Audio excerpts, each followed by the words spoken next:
What is up, my fellow troglodytes? Now, you must have bought yourself a very nice car, just like this one right here, and you're wondering to yourself, man, how do I sit in this car properly? Well, luckily for you, I got just the thing. Welcome back to another 2-Minute Tuesday, and today what we're telling you is how to properly sit in your car for Bullen purposes. Not every car has fancy bucket seats just like this Blackwing here. However, there are some tips that you can do to make sure you get the best driving experience out of any car that you have. So, one important thing is proximity to the steering wheel. Right now, the steering wheel is a little bit further away than I would normally have it because the Cadillac will move the chair back and the steering wheel forward so you can get out, but I will change that real quick. And I'm going to stop that horrible beeping sound.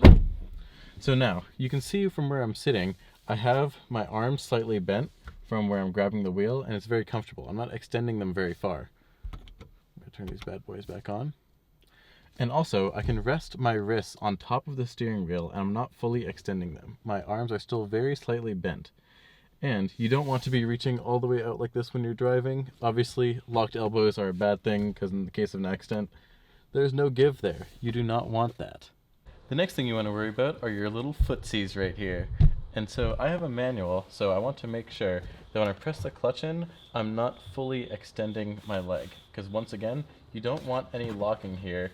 Obviously it's very difficult right now, but I have my seat set properly. So when I press in the clutch, I use a little bit of ankle on mine, but there's still a bend in my foot here.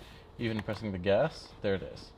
And so this chair would slightly be up normally, but either way, that is it. You want it to be at a comfortable location where you don't have to bend your knees too much or too little. And you want to be at a place where you can press the clutch fully and not feel like you're tiring yourself over time by extending your leg all the way. Seat height is another thing to think about. I currently have the seat as far down as it will go, and I still wish it was a little lower, but some cars will go lower than others. You want your eye level to be so that you can actually see over the wheel, obviously, but you also don't want it to be too high because that's lame and you get less of the booling feeling. So I guess I would say as low as possible without actually not being able to see. As a man who formerly owned a Camaro, this is something that is difficult to do in that car because it's hard to see out of, but now I just have the seat as low as possible. Another thing to think about is the side bolsters. I have these in as far as possible as well, but I'm not a huge person, so your mileage may vary. These are just a couple things to think about while you're setting up your seat for Bullen driving. I've been driving for, I don't know, a large part of my life, and by a large part I mean a couple of years of it, maybe like 4 or 5. But either way, I picked up a couple tricks here and there, and I've looked it up online and all that, and at the end of the day, you're gonna have to figure out what's comfortable for you. For me, what I've said is comfortable, and I'm just giving you general tips so you don't get injured, and so you can have a little baseline and change it from there.